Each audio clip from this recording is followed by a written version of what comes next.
Así que bueno, ella es Lorena Echagüe, es licenciada en Gestión Medioambiental, promotora de los Objetivos de Desarrollo Sustentable, miembro de la Comisión Nacional de Justicia y Paz del Episcopado Argentino y soporte del equipo de medio ambiente de la Acción Católica Argentina. Bueno, ahí voy a dejar de compartir para que compartas. Sí. Sonríe.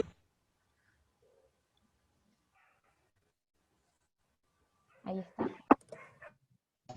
Buenísimo. Bueno, muchas gracias, chicos, por la invitación. Les cuento que sufrimos hasta el último minuto porque ayer le decía a Juan que mandaron un comunicado. Yo vivo en Santiago de Chile y programaron un corte de energía. Entonces, bueno, volvió la luz, después no volvió internet. Bueno, por suerte, de hecho lo grabé por las dudas para que no se queden en banda con la charla, pero mejor verlos. La idea es compartir acá un espacio de entender un poquito cómo funcionan algunas actividades productivas en el mundo y principalmente en Latinoamérica.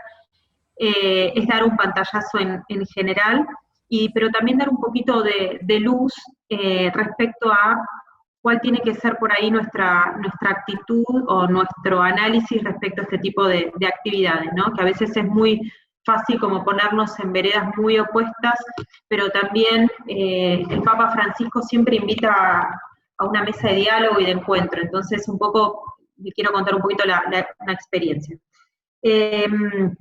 Voy a tratar de no irme por las ramas, de ir bien a lo concreto. Si surge alguna pregunta o me frenan en el momento, si quieren las hacemos al final, voy a tratar de responderla, y si no, como digo siempre con toda humildad, no lo sé y me comprometeré a averiguarlo, ¿sí? Bueno, voy a compartir acá la pantalla. Y primero lo que quería ver, a ver si se puede proyectar. Este es un documento, el logo que ustedes ven acá. Después yo les voy a dejar escrito en el chat algunos links de documentos del magisterio de la Iglesia que iluminan bastante en todo el diálogo respecto a las actividades extractivistas. Este logo a mí me gusta mucho porque es bien de la patria grande, como decimos. Representa una problemática que es muy común a toda Latinoamérica. Este documento es la Carta Pastoral del Consejo Episcopal Latinoamericano, del CELAM, Discípulos Misioneros, Custodios de la Casa Común, Discernimiento a la Luz de la encíclica Laudato Si. Es un documento de enero del 2018 y es muy interesante. Yo lo recomiendo también como para hacer un zoom de la situación que ocurre con todas las actividades extractivistas. Bueno, acá dice, exprimamos la vida, no el planeta. Y estamos transitando ya la última semana del tiempo de la creación.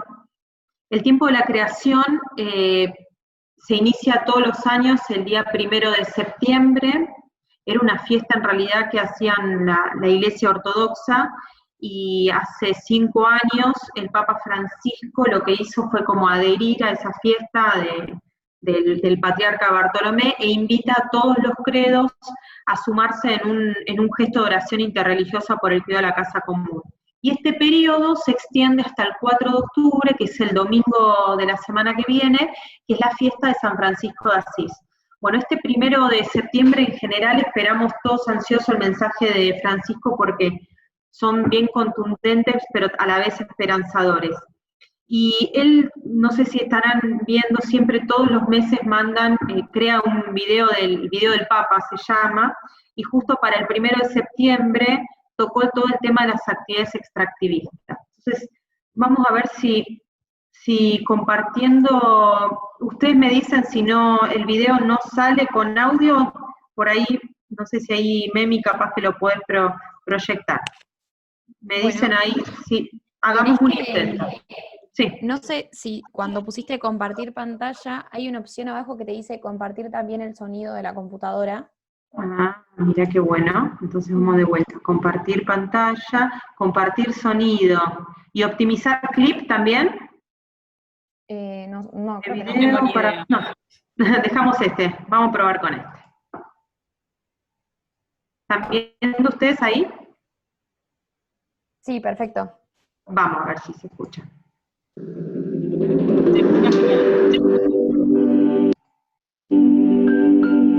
Estamos exprimiendo los bienes del planeta, exprimiéndolos, como si fuera una naranja. Países y empresas del norte se han enriquecido explotando dones naturales del sur, generando una deuda ecológica. ¿Quién va a pagar esta deuda?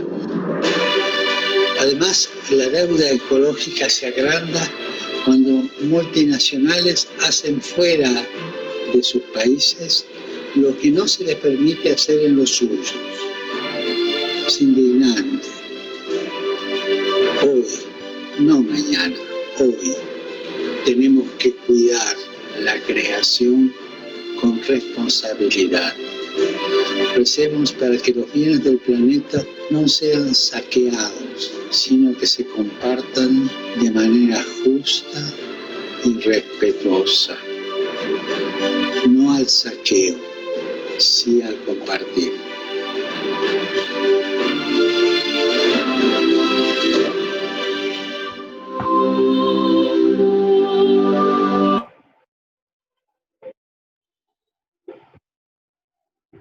Bien, esperen que lo voy a cerrar de acá. Perfecto. ¿Se escuchó bien ahí el mensaje? ¿Lo habían visto el video o no? Sí, lo había visto. Bueno. Yo no lo había visto. Los videos, viste que siempre como que están teatralizados y es como muy ideal como cierra el video, ¿no? Es el empresario, el ejecutivo de una empresa minera que lleva su plan de la actividad, cómo llevarla a cabo de una forma sostenible, y se sienta en una mesa de diálogo que lo recibe un trabajador y una persona de la comunidad en la cual se va a desarrollar la actividad, ¿no? Entonces, ojalá fuera así, ¿no es cierto? Siempre, pero ese es un poco el espíritu para que vayamos viendo cuál es la orientación del Papa, en este caso de la Iglesia, el Magisterio, respecto a este tipo de actividades. Entonces, para los que, así una definición bastante general, ¿no? Pero pensando en qué es el extractivismo, porque muchas veces cuando se habla de extractivismo, en general la gente lo asocia solamente con las actividades mineras, pero en realidad son todas aquellas actividades productivas que cumplen con determinadas características. ¿Y cuáles son estas características? Y la palabra mismo lo dice, ¿no? El extractivismo está, como decía Francisco, exprimiendo la mayor cantidad de materiales en el menor tiempo posible, ¿sí? Algunos de estos materiales son materias primas renovables, como puede ser el caso de una actividad pesquera a escala industrial, una pesca intensiva, un poco la foto que les puse acá, o la actividad, la deforestación que se usa para la actividad maderera, o también la sojización que le llamamos, que es cuando justamente se invade mucho territorio con un monocultivo, en este caso la soja, que en forma sostenida, sin rotación, genera una degradación del suelo muy difícil de recuperar. En ese caso son materias primas, recursos naturales renovables. En el caso de la actividad petrolera, a través del método del fracking, o la minería, tanto a escala pequeña como a cielo abierto, megaminería, son recursos no renovables. Lo que los caracteriza a todos es que justamente hay una necesidad de un lucro insaciable, voraz, por así decirlo, que lo que se intenta es extraer la mayor cantidad posible en un periodo corto de tiempo. ¿Esto para qué es? Obviamente son materias primas e insumos que se usan en todos los rubros industriales para producir algún servicio u otro producto que después se comercializa al mercado y que todos nosotros después elegimos y vamos y consumimos. pero que a la larga o a la corta la vida útil de ese servicio, de ese bien, termina y se genera un desecho, un residuo, por así decirlo, contaminante, que lo que hace es agravar más aún la situación. Entonces, acá un poco, para introducir un concepto que después lo vamos a recapitular, es, en general, cuando se empezó a hablar de todo esto, se dice que se analizan las actividades de la cuna a la tumba, porque de la cuna es desde todo el proceso del origen y la extracción de la materia prima, el proceso productivo y la disposición como un residuo, ¿no? De la cuna a la tumba.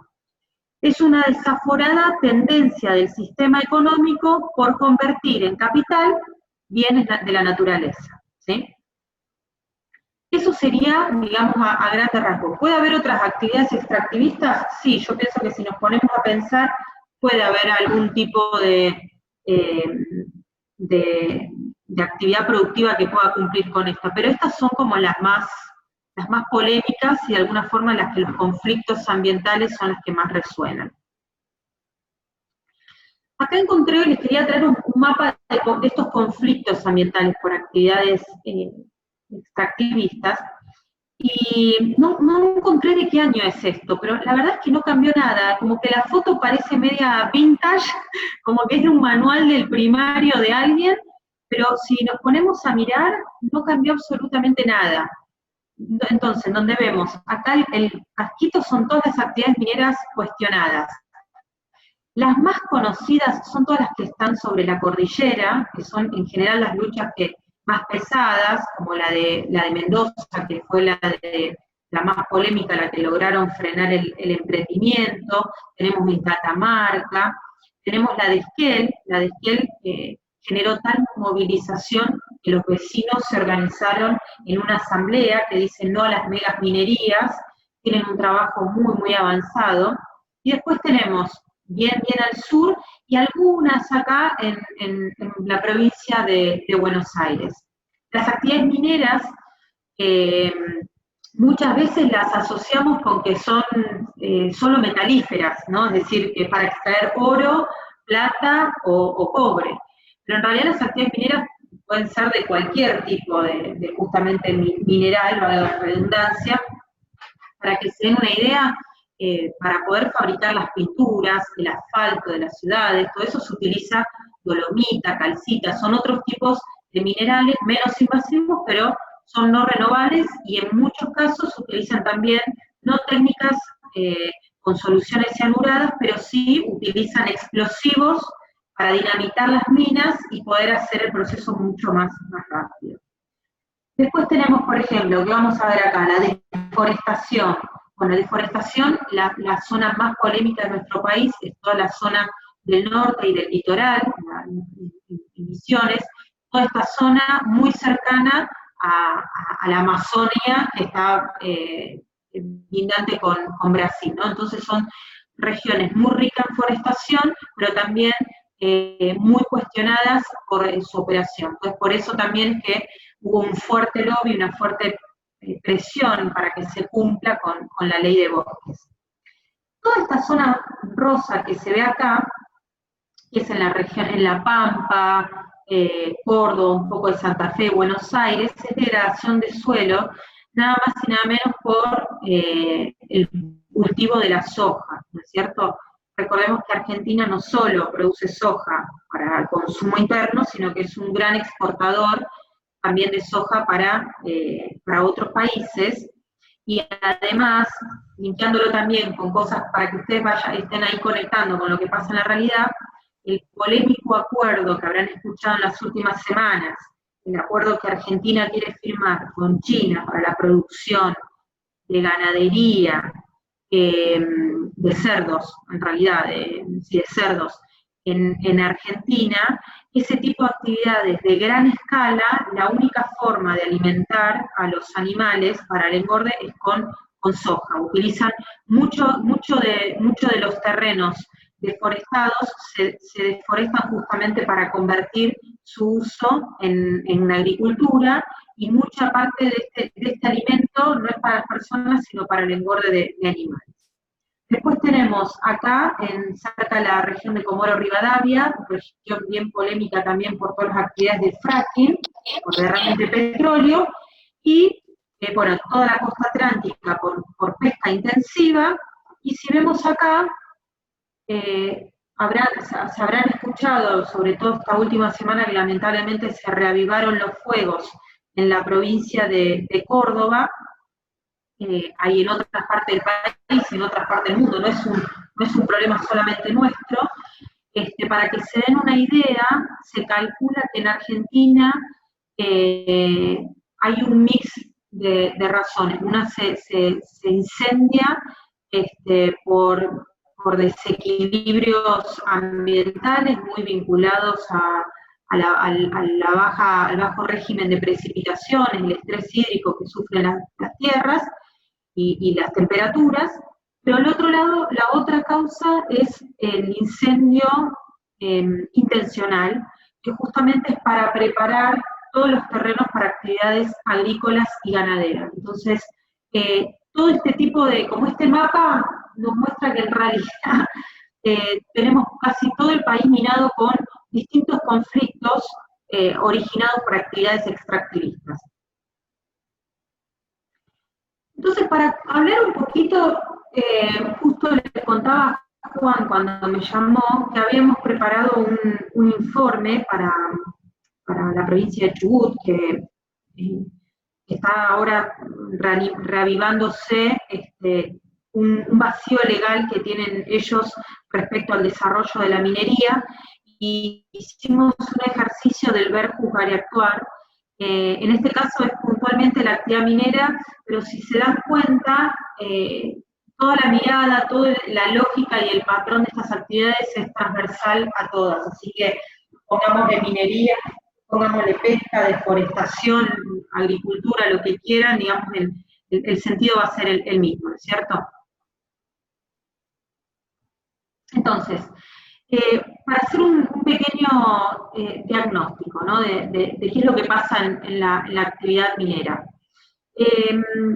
Como sabemos, la minería en realidad es una actividad muy antigua, de hace muchísimos años, como les decía, no solamente para metales, sino también para otro tipo de materiales, no necesariamente plata, oro y cobre, pero que en los últimos 50 años obviamente se ha profundizado, se ha incrementado muchísimo más y aparecieron estas empresas de gran envergadura, y un poco el video lo planteaba, ¿no? Que en general son empresas que están en el hemisferio norte, que son muy ricas o poderosas desde el punto de vista financiero, pero en general no son tan ricas en sus recursos naturales. A diferencia de los países del sur o los países de Latinoamérica, que serán países que todavía están resolviendo cuestiones de desarrollo, pero que somos muy ricos en términos de recursos naturales. Ocurre que estas empresas grandes, transnacionales,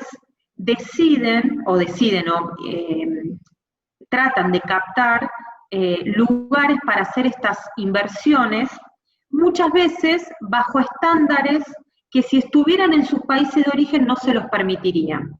Este es uno de los puntos más dolorosos, por así decirlo, ¿cierto? Esta deuda del norte y del sur, en donde no solo muchas actividades se hacen con tecnologías muy impactantes desde el punto de vista social como ambiental, sino que además todas las promesas que este tipo de actividades intenta hacer a los países que justamente lo que necesitan es inversiones, necesitan producción para volcar mano de obra, las reglas del juego son sumamente desparejas. Para que se den una idea, en Argentina, de todas las regalías que genera una actividad minera, solo entre el 1 y 3% queda en el país, o sea, en nuestro caso en Argentina. Todo el resto, toda esa ganancia se exporta junto con los materiales, ¿no? Entonces, cuando se habla de extractivismo en general, escucharán porque de hecho es lo que pasa en los pueblos, ¿no? Se arma una grieta entre los que están a favor y los que están en contra, ¿no es cierto? Los que están a favor, en general, son personas que de alguna forma creen que al pueblo le va a venir bien toda esa infraestructura que se instala propiamente para estos campamentos, para abastecer de servicios a estos yacimientos mineros, que de otra forma el Estado no se lo está proveyendo. Entonces, en realidad el problema es otro, por así decirlo. Y que a su vez genera empleabilidad en la región, y en muchos casos, como son actividades tan intensivas y de corto tiempo, suelen ser relativamente bien pagas, por así decirlo. Entonces es sabido que la industria petrolera o de la minería son rubros que pagan bastante bien. El tema es que eso no puede terminar como endulzando y que venga cualquier cosa y que se lleven cualquier cosa. Y ahí viene la otra vereda de todo esto, que es no a las megas minerías. Tenemos de todo, tenemos los que dicen no a la mina, a nada, y otros no a las megas minerías a cielo abierto, como se ve aquí en la fotografía, que es la típica foto aérea de un yacimiento ya explotado. Y en el medio entran distintos moderadores, que son organizaciones no gubernamentales, y también un poco el rol de la iglesia, ¿no? Porque un poco acá se cuestiona, bueno, ¿qué tenemos que ver nosotros que somos iglesia? ¿Por qué nos interesamos por esto? Porque, bueno, muchas veces, sobre todo en los poblados en Argentina, que están lejos de la ciudad, el rol del sacerdote, el rol del obispo, el rol de los laicos, la comunidad congrega, modera, une, promueve el diálogo, trata de sentar a una mesa, se ha convertido en un mediador eficaz en algunos casos, pero por otro lado, también como iglesia no podemos desatender que hay cuestiones que hay que dar mucha visibilidad, que hay que hacer denuncia, que hay que hacer cumplir las legislaciones, y fundamentalmente que hay que promover el acuerdo, lo que comúnmente se llama la licencia social, no sé si habrán escuchado, que tiene que ver ni más ni menos con el acuerdo o el consentimiento de las comunidades en donde se va a hacer la actividad, de poder desarrollarse. En este sentido, hay un compromiso de todos los países frente a la Organización Internacional del Trabajo, en el artículo número 169, en donde cada vez que se tenga que desarrollar algún tipo de emprendimiento, es mandatorio el consenso o la aprobación de los pueblos, de las comunidades. En general, habrán visto que en muchos de estos casos, estos poblados en general son habitados por pueblos originarios, ¿sí? Y otros no son pueblos originarios, pero están muy lejos de las ciudades, las voces no se escuchan demasiado fuerte, y muchas veces hay faltas de transparencia en la información que se comparte, o lobbies internos entre las empresas, los funcionarios de turno, en donde quedan legislaciones con algunos huequitos legales para poder como inmiscuirse, ¿no? Este es el caso de un proyecto importante en Chubut, que se llama el Proyecto Navidad, que no está sobre la cordillera, está sobre la meseta, y Chubut aprobó una lucha enorme del pueblo que empezó en Esquel, con esta asamblea de vecinos, aprobaron una legislación que está prohibida las actividades mineras de esta índole, pero en el sector de la meseta dejaron abierto que pueda haber una actividad de exploración, no explotación, sino exploración. Bueno, ese tipo de cuestiones son las que de alguna forma, para empezar a iluminar en el qué podemos hacer, es que tenemos que exigir, ¿no es cierto?, transparencia, regulación, control de las actividades, y vuelvo a insistir, la licencia social, el consentimiento de los pueblos. ¿Cuál es, de alguna forma, la causa, o como dice la encíclica, la raíz humana, ¿no? de esta crisis ecológica o de estos conflictos ambientales. El principal es el paradigma reinante, que habrán escuchado, y si no, bueno, en la encíclica se habla mucho de la globalización, es decir, de una expansión de un paradigma tecnocrático porque basa su información como si operáramos con métodos científicos, por así decirlo, y en muchos casos se confía como que la ciencia o la tecnología o las finanzas van a resolver los grandes problemas de la humanidad.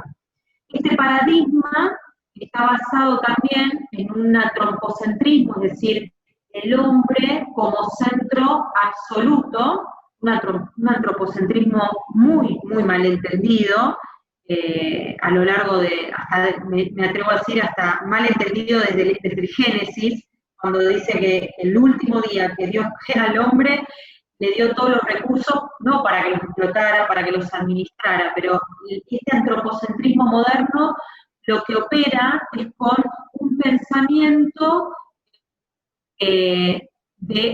eficientista, decimos, ¿no? Es decir, si sirve, o sea, todo lo que está alrededor del hombre cobra un valor o una importancia en función del hombre, de la persona, por así decirlo. Y si no cumple una función, no sirve o no se la protege. Entonces, ese es como la principal crítica, de alguna forma, que opera el mundo entero. Por otro lado, también, iluminados por la carta encíclica Laudato Si, lo que se plantea es que este tipo de crisis, en realidad, la crisis ecológica o socioambiental, es como la punta del iceberg en realidad, ¿no es cierto? Pero cuando miramos debajo del agua, en realidad vemos que es solo la manifestación externa de crisis de otro estilo. Uno es la crisis ética, cultural y también espiritual del hombre. El hombre no cuida nada, o las personas no cuidamos nada, porque en el fondo dejamos o cortamos ese vínculo que a nosotros nos arraigaba con la tierra. Eso nos impactó desde el punto de vista espiritual, desde nuestro relacionamiento, y también en los modos en que entendemos que se tienen que desarrollar las actividades. Un término que aparece en Laudato, que se los recomiendo, que está en lo que le está pasando en nuestra casa, en el capítulo 1, es un concepto que tiene un párrafo, no les miento, no tiene mucho más, porque habla de cambio climático, de residuos, de la cuestión del agua, pero que se llama rapidación, que cada vez que yo comparto decir esto con alguien, les cuento, y a mí me llamó la atención porque es algo de lo cual se habla muy poco, y que tiene un significado muy profundo de distintos puntos de vista. ¿Qué dice que es la rapidación? Que es la continua aceleración de los cambios de la humanidad y del planeta, ¿no? Que las cosas permanentemente como que se van renovando y cambiando, pero que esa velocidad en algún momento termina eclosionando con un montón de cosas. Desde el punto de vista, y me corro del extractivismo, ¿no? Desde el punto de vista espiritual, por así decirlo, yo noté cómo la rapidación ha de alguna forma impactado hasta en mi vida personal o espiritual. Y tiene que ver con que, por cuestiones de trabajo, la necesidad que tenemos de estar permanentemente disponibles para todos, conectados a todas las redes, a todos los medios de comunicación, tenemos que estar informados permanentemente de todo, que la noticia de hoy ya mañana es pasado, y esto de tener siempre la cabeza puesta en el futuro y no en el presente, genera un estrés y una contaminación mental, le llama Francisco, una contaminación como de tantos estímulos, que termina de alguna forma dañándonos tanto a nosotros como a lo que nos rodea. Y en el ámbito productivo pasa un poco lo mismo. ¿Por qué? Porque la lógica extractivista, como habíamos leído, opera explotando todo en poco tiempo, explotando mucho en poco tiempo. Y la naturaleza opera a la inversa, tiene un mecanismo totalmente distinto. Es en mucho tiempo, recién ahí se logra de alguna forma recuperar. Entonces, en el caso, por ejemplo, de la pesca o de la deforestación, lo que ocurre es eso, que existen tasas de explotación de modo tal que dé el tiempo a la naturaleza para que en su resiliencia propia pueda recuperarse y ese recurso volver a renovarse. Pero esa lógica, esa sabiduría que tiene la naturaleza, que tiene otra lentitud, se contrapone absolutamente con este tipo de actividad donde todo tiene que ser ya. Y por último, bueno, esta deuda ecológica entre el norte y el sur, que ya lo vimos, que obviamente genera que los países del sur muchas veces nos desesperamos para ser atractivos a la vista de inversores del extranjero, porque realmente necesitamos de alguna forma generar empleo, y porque eso también nos va a ayudar en el desarrollo propio. El problema es la forma en que se hace, las condiciones en las que se hace, y las reglas del juego, ¿sí? Bien, algunos impactos. Los impactos a veces, no sé, capaz que no lo escucharon, pero a veces, justamente como muestra una transversalidad, se llaman impactos de esta, porque estas actividades extractivistas generan violación de derechos humanos, en el sentido básicamente de que en muchos casos se les niega o de alguna forma se les coarta a mediano plazo, por ejemplo, el acceso al agua potable, que es un derecho humano, no es un bien de lujo, no es un recurso, es un derecho humano el agua.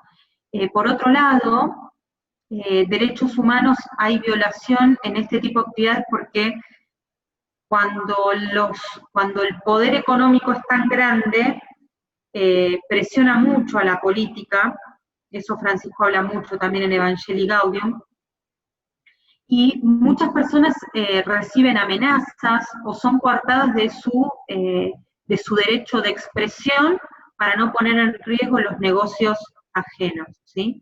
No sé si por ahí algunos que les gusta Twitter o que les gusta un poco la temática, antes de ayer se aprobó en la Cámara de Diputados el acuerdo de Escazú.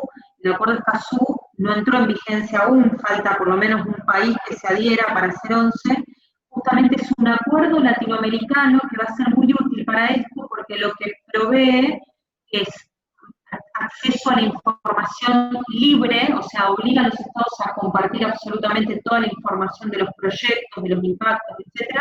Y por otro lado, Latinoamérica es el continente con mayor cantidad de homicidios o muertes de defensores del medio ambiente, ¿sí? Sobre todo los defensores vinculados al Amazonas. En nuestro caso en Argentina no es común esto, pero sí en muchos países de Latinoamérica. Entonces se está tratando de impulsar un organismo de justicia ambiental, ¿sí? Eso como para que estén ahí un poco informados de qué es lo que está pasando. Impactos económicos, porque en general, cuando esta actividad que opera durante un periodo corto de tiempo desaparece, el pueblo no tiene un plan B. Es como no sé cómo explicarles. Yo en un momento trabajaba en Península Valdés, ¿no? Y si las ballenas se dejan de visitar las costas, no hay turismo, no hay plan B. Estará el lugar, habrá otras empresas, pero hay pueblos que son muy dependientes de una actividad. Y si desde el Estado no se fomenta una matriz productiva más diversa, lo que ocurre es que, terminado es el periodo de la actividad, el pueblo queda en ruinas absolutamente. Impactos sociales, para mí el principal impacto es la grieta que se forma en los pueblos entre los que están a favor y los que están en contra, pero hay muchos impactos en el sentido de que muchas veces no se los escucha y por eso es que hacemos tanto hincapié en el acuerdo, en el consentimiento social de estos pueblos. Por otro lado, muchas veces gran parte de sus derechos legales o de contralor no son respetados, y estos más exclusivos de actividades mineras, es muy común como en los pueblos en donde se han desarrollado actividades mineras, se han instalado prostíbulos ilegales que son los principales clientes de la trata de personas. La semana pasada se conmemoró el 25, sí, perdón, el 25 no, fue el domingo pasado. Hay alrededor de estos emprendimientos, los trabajadores se aíslan mucho tiempo para trabajar, ponen casinos, prostíbulos, cabaret, un montón de servicios que son ilegales y que muchas veces no se le da la visibilidad que requieren. Culturales porque en muchos casos, como les decía, los impactados o los que ocupan esas tierras son pueblos originarios, aborígenes, y en otros no, pero no importa, en realidad lo que tenemos que entender es que la tierra para algunos es una mercancía, pero para otros la tierra es el lugar en donde crecieron toda su familia, donde crecen ellos, donde se proyectan. La tierra para muchos no tiene un valor económico, es como el sol, como el mar. Para ellos, para muchos la tierra representa un patrimonio cultural que es invaluable y que no hay ninguna actividad de ninguna índole que pueda llegar a retribuir algo que es dañado. Y por último, los impactos ambientales, para no ser muy extenso, desde la deforestación de montes para poder hacer los espacios y construir los campamentos. La contaminación del agua. No es poco común que haya accidentes de drenaje de agua con cianuro y con distintos químicos que se utilizan. Y en esos casos es el agua, no es un agua de recreación, es el agua de subsistencia de ese pueblo. En el caso de Mendoza, de San Juan, donde sufren estrés hídrico porque llueve 3 días al año, contaminarle el agua es matarlos en vida. Entonces, esas son las cosas que a veces sentados desde Buenos Aires o de otras partes del país no los llegamos a entender porque son recursos que a nosotros son abundantes y hasta les diría que es absurdamente barato desde el punto de vista de costo. Entonces, por otro lado, bueno, la contaminación de cómo se percolan también en la tierra los distintos químicos, y después, la verdad es que a nadie le gusta tener un cerro dinamitado, el paisaje como don ambiental también tiene una relevancia importante. Entonces, de estos podemos enumerar millones, pero acuérdense de ESCA. Para evaluar un impacto de una actividad se puede dividir en estos 5 aspectos. Vamos a ir más rapidito. Vamos al juzgar, ¿sí? Laudato Si viene a recopilar el magisterio, de hecho se incorporó al magisterio, pero viene a recopilar lo que Juan Pablo II, Benedicto, otros papas ya habían hablado al respecto, pero por algún motivo Francisco instala el Laudato Si y se hace una revolución al respecto, y de alguna forma nos interpela en algunas cuestiones. Por ejemplo, ¿por qué se practica la minería, no? Ante cada actividad, ¿por qué se practica? ¿Cómo se emplearán los recursos? El resultado final, ¿para quién va a ser beneficioso? ¿Para la sociedad, para el ambiente o para 2, 3 inversores que están detrás del negocio? Entonces, el Dicasterio de Desarrollo Humano del Vaticano hizo un documento en donde basó, yo acá elegí solamente 3 principios del pensamiento social de la Iglesia, y es muy interesante porque si bien es parte de nuestro magisterio, la realidad es que estos, sacando digamos del contexto, estos son valores intrínsecos a cualquiera, no importa su credo, ¿sí? Entonces, buscando esto del diálogo en común con otros actores sociales, cuando ponemos en la mesa el concepto de dignidad del hombre, perdón, que estoy enchufando la computadora.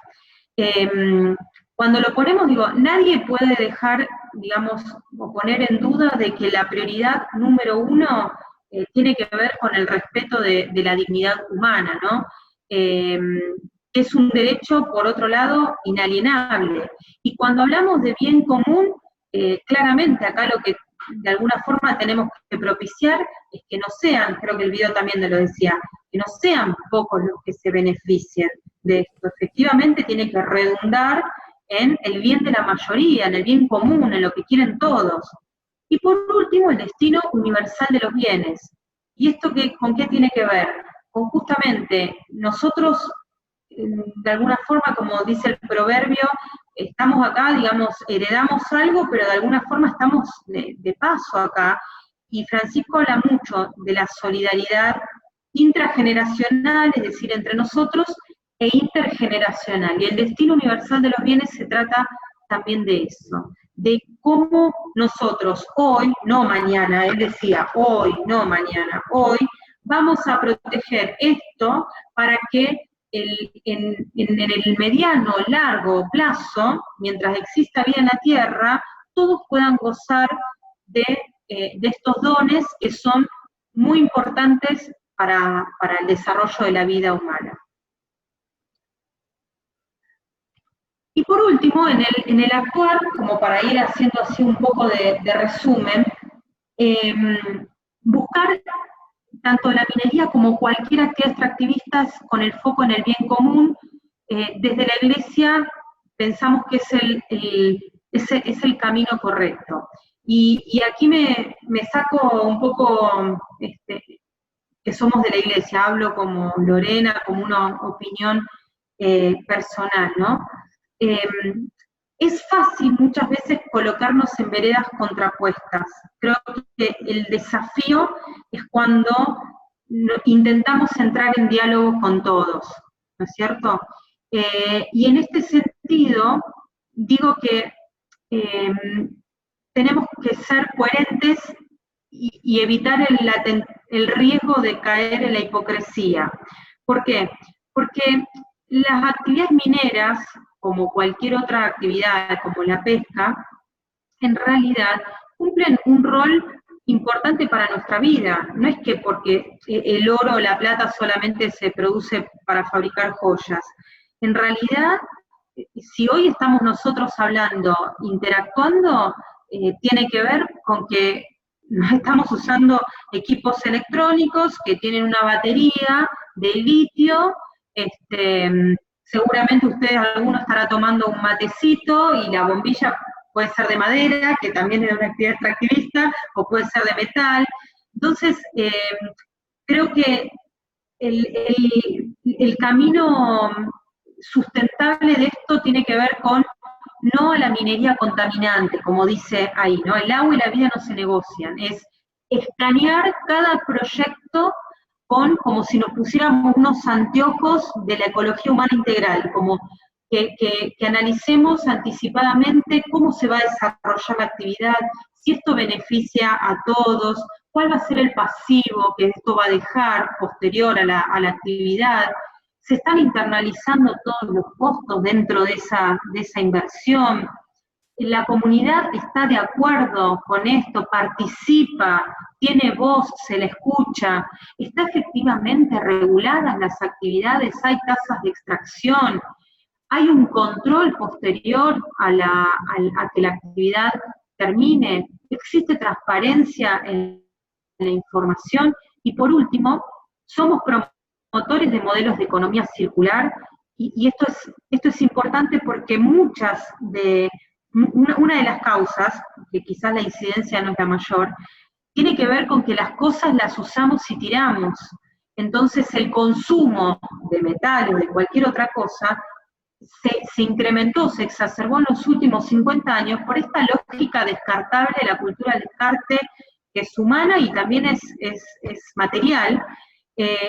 Entonces, ¿somos promotores realmente nosotros de la economía circular? Es decir, me preocupo para que esto que compré o esto que uso, además de que me dure muchos, muchos años, como pasaba antes, que nuestros abuelos tenían las cosas y duraban, me preocupo para que tenga un destino en el cual se pueda recuperar, en el cual se pueda convertir en una nueva materia prima para otro proceso, porque todo eso, sin lugar a dudas, si transformamos las economías de esta forma circular, ¿se acuerdan que les dije que era antes la lógica de la cuna a la tumba? Bueno, esto es de la cuna a la cuna, entonces nos aseguramos que los recursos que se extraen de la naturaleza entran en un circuito que tarda mucho más años en convertirse en un residuo, y sin lugar a duda eso quita presión sobre la naturaleza, y obviamente no hay necesidad de tasas tan altas de explotación o de extracción, ¿sí?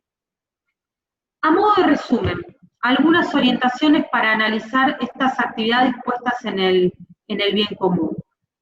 Primero, hay que replantear los modos de producción, de consumo y de estilos de vida. Esto es ABC de Laudato Si y del Magisterio, y no nos vamos a cansar nunca, digamos. Claramente hay que transformar muchas cosas, además del paradigma, que tiene que ser un paradigma mucho más solidario. Los modos de producción tienen que cambiar, los modos en los que consumimos también, y los estilos de vida mucho más austeros, mucho más franciscanos, por así decirlo. Segundo, la mirada puesta en la ecología humana integral, ¿sí? Esto es lo que nos va a diferenciar, y yo lo hablo porque fui muchos años voluntaria, y de hecho cada vez que puedo colaboro de organizaciones no gubernamentales ambientalistas, pero lo que va a diferenciar es que este tiene la ecología humana integral en el centro. Si no entendemos que la crisis ecológica está vinculada a una crisis social, si no entendemos que el clamor es de la tierra y de los más vulnerables, de nuestros hermanos, es donde tenemos que redireccionar, tenemos que entender que la ecología humana integral es la que va a generar un cambio realmente transformador.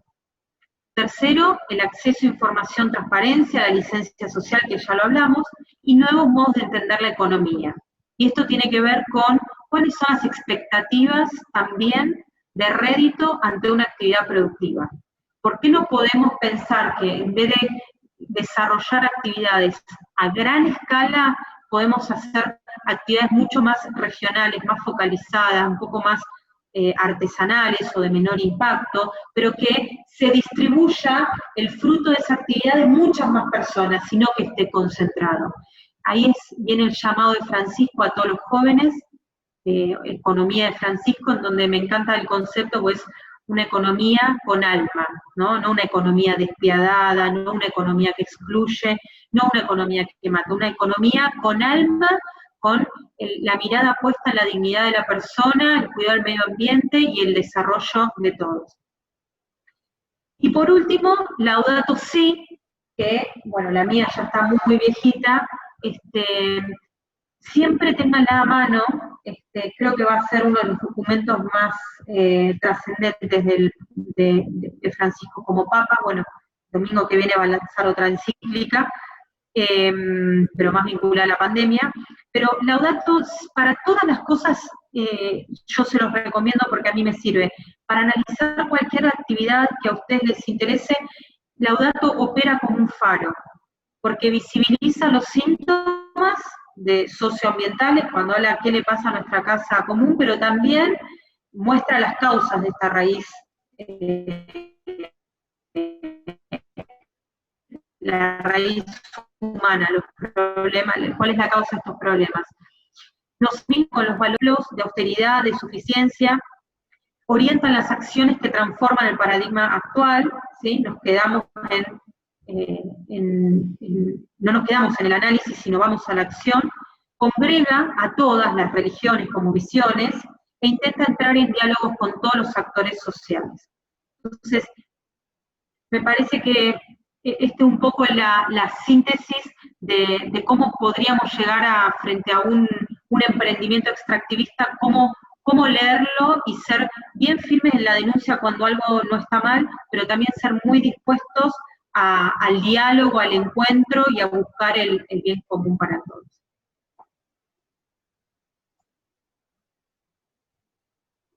Muy bien. Bueno, muchas gracias, Lorena, la verdad, súper completo. Realmente, muchas gracias, estuvo muy, muy bueno. Bueno, abrimos este espacio, como siempre, para que puedan hacer preguntas, comentar, decir cualquier cosa, lo que les haya llamado la atención. Así que bueno, este espacio es de ustedes. El que quiera hablar, directamente prende el micrófono y...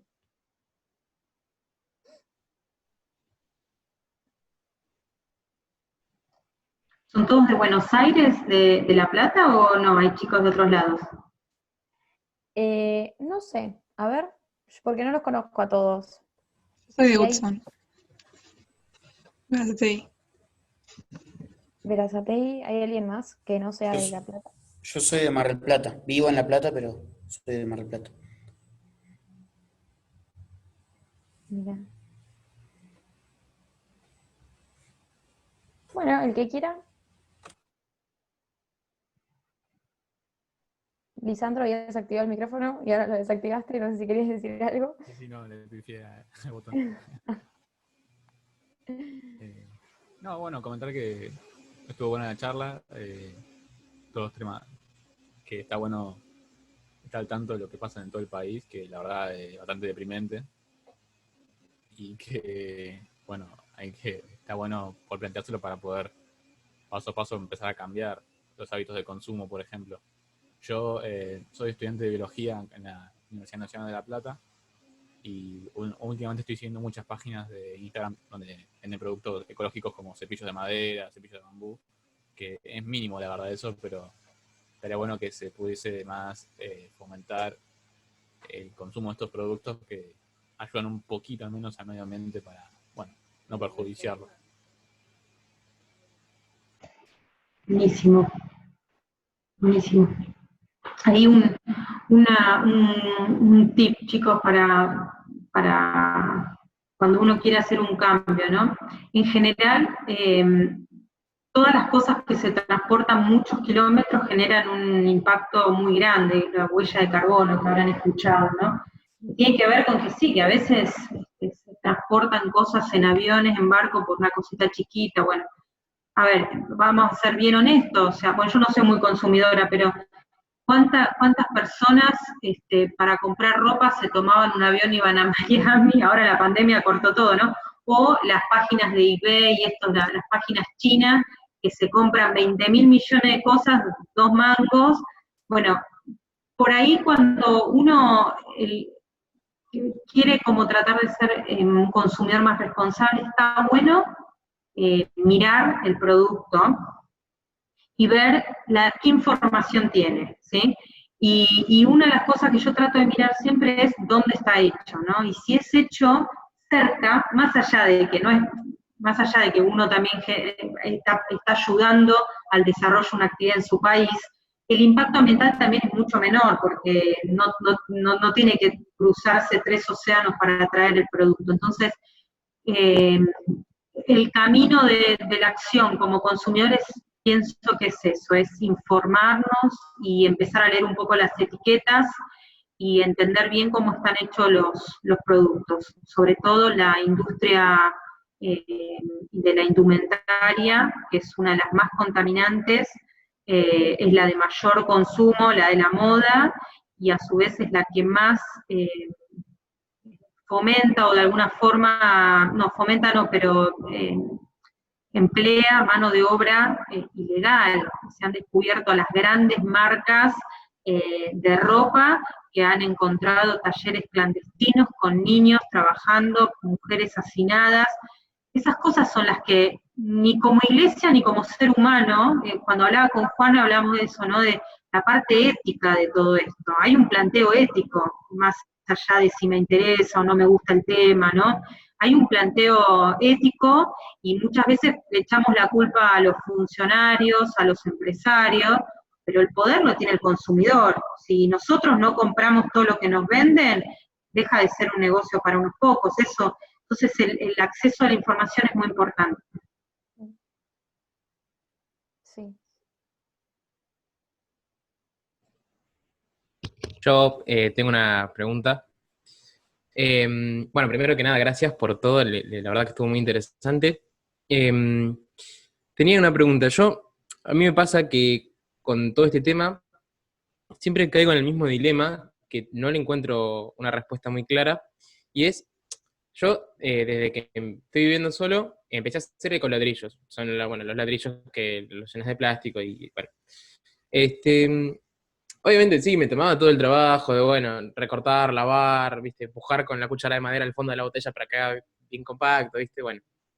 Y después me empezó a dar fiaca y mi cabeza apareció este pensamiento de, pero ¿cuánto puedo llegar a cambiar yo si la mayor proporción de lo que es contaminación y todo, lo producen las grandes empresas, y ellos en realidad básicamente son los responsables de todo lo que está sucediendo en este sentido? Entonces, ¿por qué me tengo que sentir como, entre comillas, por ahí responsable y hacer lo que hago con los ecoladrillos, si son las grandes empresas? Entonces, mi pregunta es, ¿hay algún consejo que vos tengas para, digamos, disponer, aunque sea la cabeza, para poder continuar tomando medidas desde lo propio, digamos, de cada uno, para poder combatir todo esto? Mira, Ligüen, ¿no es tu nombre? Sí. Qué lindo nombre. Sí, mira, gracias. Ligüen, primero, ¿todo suma? Sí, todo suma. No sé si al planeta le da un respiro que vos hagas ecobotella, digamos. Es como cuando pasó lo de la pandemia, que el mundo paró, vieron que empezaron a ver que los animales empezaron a bajar de los cerros. Yo vivo acá en Chile, empezaron a aparecer los pumas, los cóndores. Y la gente decía, pero ahora se va a resolver el problema del cambio climático. No. Los problemas grandes no se resuelven con actividades muy puntuales, pero yo creo, Ligüen, que varias cosas. Uno, que hacer eso a vos te ayuda como a transitar el camino de la conversión ecológica. Que no es que un día nos despertamos, leímos Laudato y dijimos, sí, ahora entendí todo. No, es un camino, es como el camino de la fe. Uno pasa por valles y cimas, ¿no es cierto?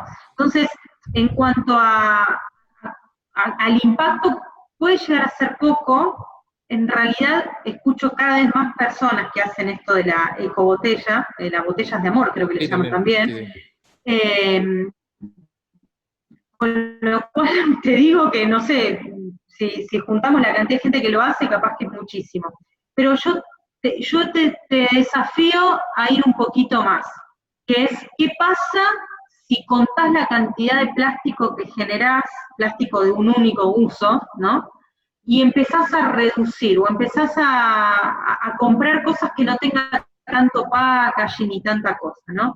Eso tiene para mí un poder mucho más potente, porque como que en el ABC de los residuos, que tenés las 3 R, ahora le agregaron la cuarta, la quinta, pero vamos a la primera R es el de reducir, es el mejor residuo, claro, es el que no generás. Después si lo haces ecobotellas, porque vos evitás que eso vaya a un relleno sanitario, a un SEAMSE, donde sea, en el corto plazo. Pero toda la contaminación, desde la cuna, como les decía, hasta todo el proceso productivo existió igual. Entonces, yo iría un pasito más, que no es fácil igual, pero hay que exigir como consumidores que empiecen a hacer cosas con menos packaging, ese es un tema. Y después me habías dicho otra cosa, pero un amigo siempre me decía eso con respecto al agua. Me decía, pero yo si cierro la canilla o me baño en 2 minutos, los chicos había un caso de Orán, en Salta, de una comunidad wichi que es tremendo, me decía, los chicos de los wichi no van a tener agua porque yo cierre en Buenos Aires la canilla. Es que son dos cosas. Primero, tiene un costo la potabilización del agua, que tranquilamente ese costo se podría usar para atender tendidos de agua y que llegue a todos, por ejemplo, y no para que alguien en Buenos Aires tenga agua muy barata, que es lo que termina ocurriendo en un punto. Y por otro lado, el modelo de San Francisco de Asís va un poco a eso, puedo vivir con menos, ¿entendés? Puedo vivir con menos. En la pandemia creo que las primeras semanas todo el mundo lo que decía era eso. Decía, pero al final no. De hecho, vamos a hacer, yo que, bueno, justo fui mamá hace poquito, entonces estoy recontra guardada, no me compré ropa en este invierno. Y todos los veranos, todos los inviernos me compraba una bota para el trabajo, no me compré ropa. Estoy fenómena igual, o sea, tengo la ropa que tenía antes, digo, creo que es más, ayuda también un poco a hacer el proceso interno y por último, creo que el ejemplo contagia, que bueno, es bien poderoso, digamos. A veces uno piensa que lo está haciendo solo, pero cuando ves el batallón de jóvenes ahora que meten presión en organismos internacionales, no lo puedo creer. Y como dice siempre mi marido, el poder tiene el consumidor. Si vos dejás de comprar, ellos van a tener que rediseñar también la forma en que producen. Claro. Bien, sí, entendí, gracias. Yo acá estuve viendo la charla con mi mamá y ella quería hacer un comentario, no sé qué cosa, pero bueno, paso el micrófono. Dale. Bienvenida. Bueno, Hola. hola. Gracias. Somos un caso raro. Porque la verdad que compartimos muchas cosas con Lisandro. Y esta es una, y la verdad que me alegra que me haya invitado a participar de estas jornadas. De manera indirecta él elige las charlas y yo las escucho con él. Y han sido fantásticas, me han llenado de esperanzas, porque la verdad que uno ve las cosas, las noticias, y parece que todo va para atrás, ¿no? Y ver tantos jóvenes tan comprometidos, tan metidos con tanto sentido de responsabilidad por el futuro, ¿no? Bueno, yo lo que quería aportar, un pequeño granito nomás, era que hace unos años viajé hacia el norte, de mochilera con mi hermana y una amiga, y un detalle que a mí me llamaba la atención y que va en respuesta al Ligüen, que quizás les sirva. Nosotros también estamos haciendo, además las ecobotellas, acá mi hijo me está cambiando la forma de vida, me está impulsando. Yo era un poquito ecológica, pero él me supera. Bueno, yo iba en el tren, sentada en el sentido de espaldas a donde llegábamos, pero me daba cuenta que llegábamos a una gran ciudad por la cantidad de basura que aparecía al costado de las vías. Fui desde La Plata hasta Tucumán en tren. Y me impactó. Era ver basurales, pero bolsas de basura, las bolsas bien por lo de la vía, y luego con pocos recursos, ¿no? Lo que acá sería una villa, pegadas a las vías del tren, porque claro, son terrenos estatales y los ocupan, ¿no? Bueno, me abrió los ojos de lo mal que estamos, bueno, de las cosas que hay que cambiar en este país, y que, bueno, vendrán las nuevas generaciones esa renovación. Bueno, quería comentarles eso, y que creo que aunque sea nuestro aporte pequeñito, sirve y va a servir en el futuro. Nada más. Gracias. Y yo pienso también que hay una generación, no sé cómo se llama tu mamá, Lisandro. Se llama Lilia. ¿Lidia? Lila, como la flor. Ah, Lila. No, hay una generación que sí tiene que como desaprender cosas que no eran un conflicto, digamos. O sea, no. Yo creo que cada vez más estas generaciones van a ir empujando y van renovando eso. Entonces, pensá, no sé en qué año hiciste ese viaje, pero hoy, no sé, va un chico joven, tú sacas una foto, la publica en una red, dice vergüenza en tal poblado, y se viralizó, y de pronto tenés un medio de comunicación. Yo creo que toda esta locura también, más allá de que hay muchos jóvenes que están con mucho fervor en el tema, la visibilidad que hay es mucho mayor, y entonces quizás eso también tiene que ayudarnos a concientizar. Pero no mirar para otro costado, que muchas veces eso que vemos, esos basurales clandestinos que se arman, son con cosas que consumimos nosotros, digamos. Entonces, por eso digo, tenemos todos una responsabilidad súper grande. Y me acordé de una cosa que había dicho Ligüen de las grandes empresas. Claramente, todos tienen un rol como muy importante, Ligüen, pero en general el post-consumo, es decir, lo que hacemos nosotros con lo que desechamos, genera casi el 60% del impacto de huella de carbono de un producto. Lo vi también en un proyecto que trabajé, y todo lo que era el proceso de fabricación representaba, no sé, un 8, un 10%. Lo que hay que empezar a pedir a las empresas es que también colaboren con ese recopilado y volver a introducir esos desechos como materia prima, digamos, que rediseñen sus productos, en ese sentido, ¿no? Hola, buenas tardes. Yo también quería hacer un pequeño aporte. En primer lugar, gracias por la charla, que estuvo muy linda. Y bueno, para los que no me conocen, contarles que yo estudio Ingeniería Química, que en realidad la carrera debería llamarse Ingeniería en Procesos Productivos. Entonces, bueno, como que se habla un montón de estos temas y la ecología de hoy en día. Y quería aportar dos cosas. En primer lugar, esto que nos decía Ligüen, de si nosotros estamos haciendo el cambio, la verdad es que es tan fuerte el impacto que está generando en la sociedad, y sobre todo en los jóvenes, esto de querer cambiar, de ser más sustentables, de cambiar pequeños hábitos como pasar de un cepillo de dientes de plástico a uno de bambú, como querer juntar los plásticos y no tirarlos en cualquier lado, sino reunirlos en algún lugar que se sabe que después se puede ayudar puntualmente a alguien, como son las botellas de amor, que las empresas y su marketing están reorientando toda su producción a esto mismo. Y eso es por el impulso que le estamos dando nosotros, los consumidores, ya que las empresas lo que quieren es, buscar conformar al consumidor. Y algo que se está empezando a trabajar muy de a poquito, pero nada, es esto del biomimetismo, que es para todo el sistema de producción imitar a la naturaleza y sus procesos. Que sabemos que la naturaleza es muy sabia y que funciona muy bien, entonces, bueno, imitarlos en los procesos productivos para no dañar tanto el ambiente. Y por otro lado, otro pequeño comentario acerca de esto de la industria textil que hablábamos. Por ahí cuando hablamos de contaminación, a todos en la cabeza se nos viene, no sé, las industrias petroleras, las industrias mineras, y si nosotros queremos hacer la diferencia y empezar a ayudar al mundo, no podemos cambiar eso.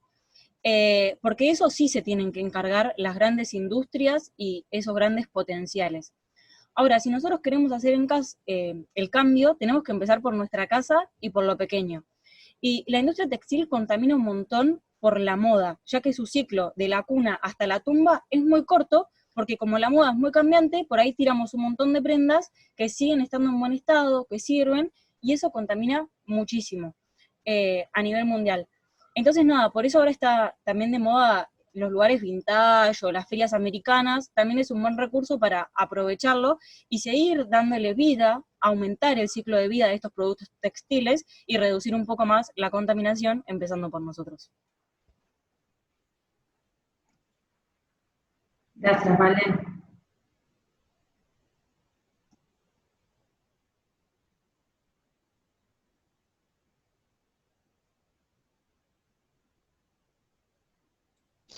¿Qué tal? Bueno, yo también, muchas gracias por la charla, la verdad muy buena. Lo que te quería, Lorena, preguntar, por ahí tu mirada desde como parte de la iglesia, por ahí a mí me ha pasado a veces de o plantear estos temas o querer charlarlo con gente con la que compartimos la fe y muchas veces encontrás como o poco interés o bueno, es verdad que dentro de los jóvenes encontrás como un empuje especial que está buenísimo porque sabés que puede como tirar a futuro. Pero hay un montón de otra gente que desvaloriza incluso la cuestión de ecológica, como pareciera que dentro de la fe hay, no es algo tan importante, como que es algo secundario o es medio una cosa para pasar el tiempo o un problema de gente de clase media de departamento, a veces parece, ¿no? No sé cuál es tu mirada como católica y qué consejo nos puedes dar a nosotros para poder motivar y no desanimarnos ante estas situaciones. Sí. Mira, Leo, de paso les hago una invitación a todos, sobre todo Ligüen o Lisandro, que hacen sus proyectitos, pueden mandar un video. Somos un grupo de organizaciones que nos unimos en el tiempo de la creación y el sábado que viene a las 20-30 horas, después de la misa de la peregrinación virtual a Luján, hacemos un Zoom que se llama Somos el Ahora de la Creación. Y armamos una campaña para que todos manden sus videos de qué parte del país eran, sobre todo apuntando a jóvenes, cuál era la problemática socioambiental de su comunidad y qué estaban haciendo. Y claro, los videos se van como recompartiendo y llamó la atención, no voy a decir dónde, una provincia en puntual donde atacaron, hicieron ese tipo de comentarios, ¿no es cierto? Yo creo que respecto a que esto no era importante, que había que revalorizar los sacramentos en vez de hablar de la ecología, bueno. Mira, yo pienso lo siguiente, cuando salió Laudato Si', en general el mundo no católico fue el primero que abrazó la encíclica. Hace 5 años organizamos un encuentro interreligioso y, bueno, ni hablar con los pueblos originarios después del Sínodo de Amazonía, una revolución, pero el mundo entero abrazó Laudato Si', bueno, entero no, porque claramente algunos no, los ortodoxos, los judíos, los musulmanes, todos, menos los católicos, increíble. Y el otro día estaba una charla donde decía que, y dentro de los católicos en Latinoamérica menos.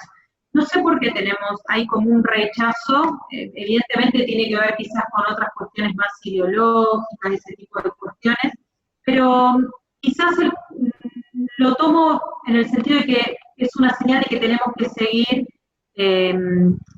predicando, digamos, el paradigma de Laudato Si' en todos los ambientes, sobre todo en nuestra propia iglesia.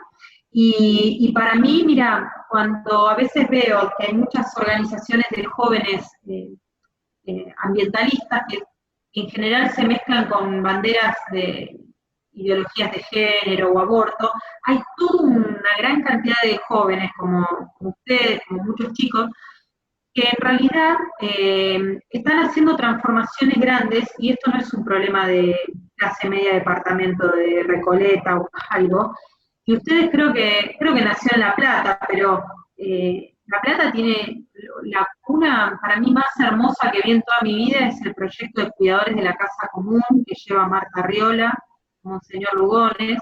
Yo he visto la cantidad, cómo ese emprendimiento se fue para todo el país, con un perfil muy bajo, en donde no solo ha dado, digamos, refleja el espíritu de Laudato Si' en cuanto a lo ecológico, sino también en cuanto a lo social. Entonces, si no lo conocen, traten de entrar, en todas partes del país hacen proyectos muy buenos, generan conocimiento, generan oficio y dan oportunidades de trabajo, siempre con la mirada puesta en la ecología humana. Cuidadores de la casa común, a veces CCC, entran, por ejemplo, en Facebook, tenés Cuidadores de la Casa Común de Paraná, de La Plata, de Loma de Zamora, de Jujuy. El otro día invitamos a unos chicos de Jujuy en un conversatorio, y esos son todos jóvenes, y son católicos, y bueno, creo que nos tenemos que hacer escuchar un poco más, eso es eso. Y hay que escuchar a todos, pero sin confrontar, sino quizás hay algo que no están entendiendo, pero que el tiempo los va a ayudar a visualizar de que no es un problema ni lejano ni de gente de clase media.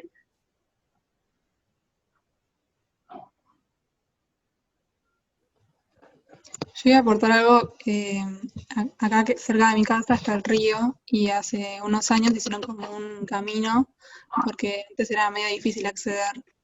Y el año pasado, o sea, no sé bien quién se dio cuenta, pero bueno, en ese lugar hay como un paredón que vos podés ver como desde arriba el río.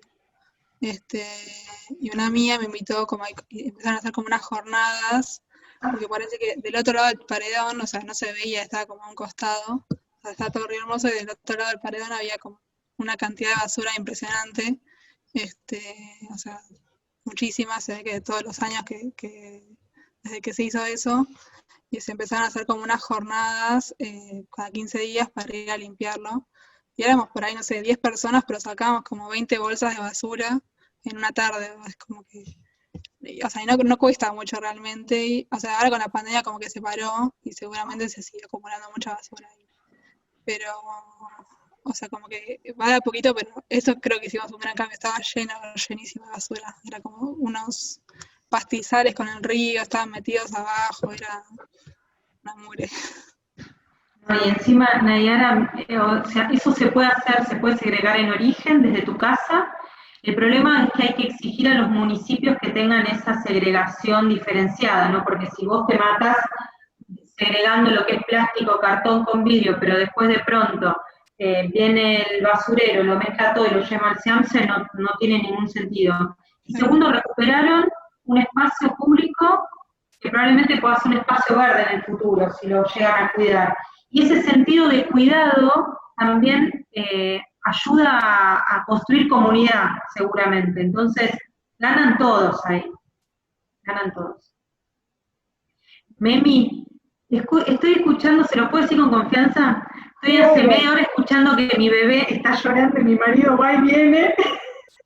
Está probando, no se está probando con pero me encanta estar acá con ustedes, pero no sé si quieren compartirme algo más, pero como que siento que tengo que ir a mi creación. Obvio. Me está reclamando, es muy chiquitita. Lo último que quería decirte realmente es que muchas gracias por haberte tomado el tiempo. Además hiciste todo lo posible, estuviste hasta el último momento ahí, que sí, que no. Nada, particularmente, o sea, creo que todos hablamos desde nuestra experiencia. Qué sé yo estudio licenciatura en Ciencia Política y no pude hacerme consciente de esto hasta que no arranqué a estudiar la carrera. Y nada, creo que sí que los jóvenes están logrando cosas bastante grandes. No sé, yo estoy muy cercana a Jóvenes por el Clima, supongo que conocerás. Y nada, y es increíble lo que se está logrando. Así que bueno, muchas gracias. Queríamos que se diera esta perspectiva desde Laudato Si, así que estuvo excelente. Y bueno, nada, te agradecemos de todo corazón. Un gusto haberlos conocido y bueno, sigamos en este camino, que es difícil pero es muy lindo también. Un abrazo grande. Muchísimas gracias. Chau, chau. Gracias.